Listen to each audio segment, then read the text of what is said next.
Pemirsa, Presiden RI Joko Widodo ngicen apresiasi majang kewendanan produk sane keasilang oleh para angga industri kecil menengah IKM Ring Provinsi Bali.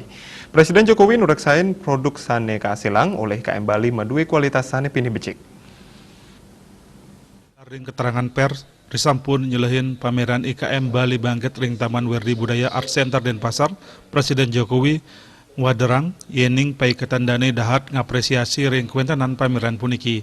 Ring genah iri ke Presiden taler nyelehin kalohian karya-karya desain saking IKM Ring Provinsi Bali sane medue kualitas pini becik.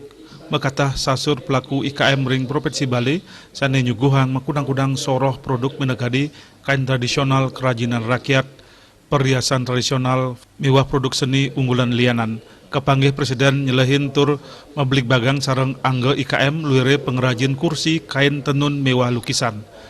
Ritat kala masa selah Presiden Jokowi taler keantar langsung oleh Ketua Dewan Kerajinan Nasional Daerah Dekranasda Provinsi Bali, Ibu Niluh Putu Putri Swastini Koster. Presiden mapengabdi produk-produk sane keasilang oleh para pelaku IKM sida kapilih tur keanggen souvenir tatkala pemargi G20 sane pacang kelaksanaan Ring Bali Ring Warsa kalih tali kalih likur. IKM Bali Bangkit yang saya lihat produk-produknya sangat bagus, kualitasnya sangat baik, desainnya juga sangat baik.